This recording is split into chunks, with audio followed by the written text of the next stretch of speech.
Hi friends, I'm Erin Mack and welcome to my channel. Today we're doing my, I don't know why I gave you the finger guns.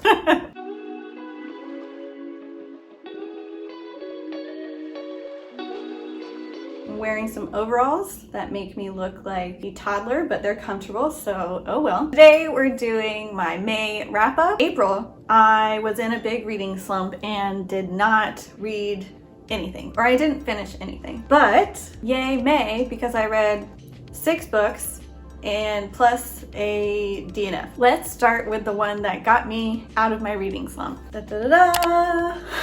I'll pop it up right here. The Bridge Kingdom. This is a romance fantasy romance. You have arranged marriage. You have enemies to lovers. You have warrior princess. You have grumpy hot dude.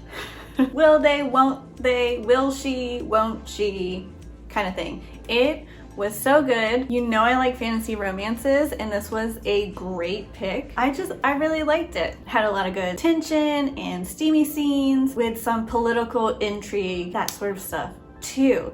And the sequel, which I also read, the Traitor Queen, was better than the first one. It had more political intrigue, it had redemption arc, it had, again, once again, will they, won't they? And I feel like that's hard to do with the same couple. Okay, The Bridge Kingdom, you know I'm not great with plots, so I'll keep it short. It's about this secretive kingdom country, and their leader, because of a treaty, has to get married to the daughter of another country's king. Unbeknownst to him, this girl has been trained along with her sisters to marry and then kill him so they can take over. And then they get married, and will she kill him?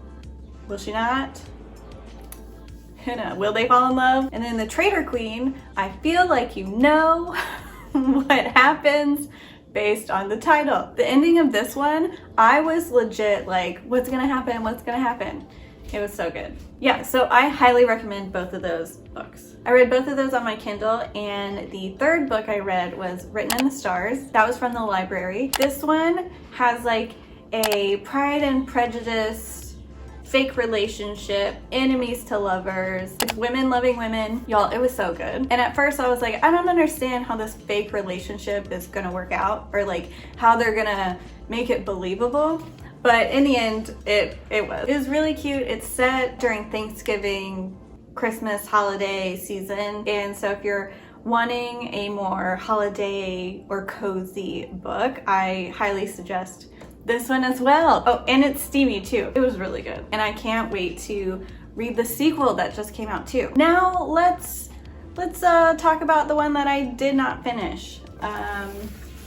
In past videos, I've talked about how I've been wanting to discover more fantasy romances, romance fantasies, because that's my favorite subgenre, specifically more authors of color. And so I was doing my research, and I found that Sorcerer to the Crown was a good fantasy romance. I can't say anything super critical that you can take seriously because I only got to chapter 2, and I'm not going to try and read the rest of it. Not because the writing's bad or the story or whatever. I just think I'm too stupid for this book. So I'll pop the full description up here. It's based in like the 1800s and Regency era, which is great, but it's also written like that. So I'm talking Pride and Prejudice classical writing, like not only how they speak to each other, but everything is written like that. And I had to read the same sentence like 5 times to process anything. It was too hard for me, basically is what I'm saying. Like, let's read. Can you read a sentence? Okay, here we go. The red-whiskered gentleman shouted an indistinct riposte because he was not allowed to finish, for 3 other thaumaturges spoke over him, disagreeing vociferously. Y'all, my vocabulary is not that extensive to where I'm good with reading this book. You might, so, oh well. Let's talk about a fantasy romance that I really did enjoy. Empire of Sand. It's about this girl who has quote-unquote magic in her blood and is forced to marry this guy so they can continue the magical hold that this oppressive villain type guy has on the entire country. So they're forced into it, that kind of thing. It has Marriage of Convenience, a little enemies to lovers, the world building. I loved the world building. It was a very unique magic system, and it was just so good. The tension between them, oh, it was so cute. It is a closed door romance, so you don't get those steamy scenes, but it was still really good. I cried at the end because it was just so sweet. And the fantasy aspect is so good too. Highly recommend Empire of Sand. Really good. I'm sad I have to return it to the library. Another one that I got from the library is Song of the Current. If you watched my library haul, I just picked this out because of the pretty sparkly cover, and that was a mistake. You know that saying, don't judge a book by its cover? It was okay. It's a YA fantasy. I didn't love it. It felt a little disjointed, like it jumped around in the plot a lot. One scene, and then it just jumped to another scene, and it was like, oh, it was jarring. I guess that's what I'm kind of trying to say. Also, I know it's YA, but the characters talked like they were 12 and not 17 and 18 and 19. I just hate that. 17-year-olds don't talk like 12-year-olds. They're not so whiny, and I don't know. That's one of my pet peeves in young adult books. Like, really good young adult treat 17-year-olds like 17-year-olds and not like little babies. And I don't like when books do this and then also have a steamy scene in it. They read so young, and then they're gonna have, it wasn't quite closed door. It was weird. It just makes me feel weird when that happens. So, you know, if you want to give it a try, it's about pirates and sailing and enemies to lovers, you know, whatever. I did finish it. Yeah, it wasn't terrible, but it was okay. Yeah, just okay. And unfortunately, here's another book that I didn't like. People We Meet on Vacation. So this is a romance, at least it is marketed as a romance.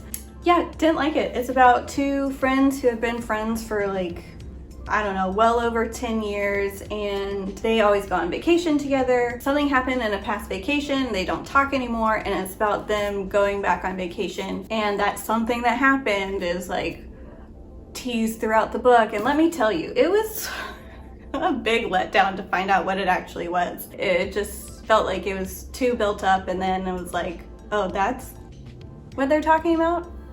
Okay. I don't want to say too much because I don't want to spoil it if you do end up reading this, because I know I have an unpopular opinion about this book. I think the rest of the internet loves this book.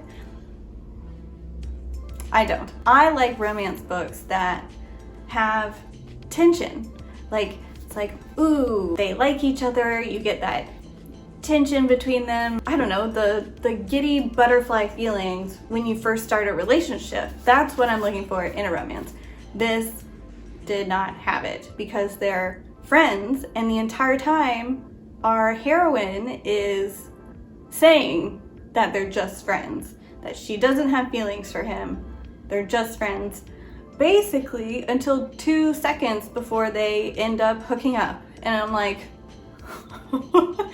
like halfway through the book, I'm like, is he really the one who she's gonna end up with? I don't know. Does she even like him as a friend? I don't know. But yeah, everything else about it was fine. The writing's good. It is unique. There is one steamy scene. I understand why people do like it. It just wasn't for me. I want more of that feeling when I read a romance, and this didn't give that to me. So I believe that's it. That's what I read in May. Yeah, that was my May wrap up. If you like this video, go ahead and give it a like, and make sure to subscribe if you're not already. And I'll see you next time.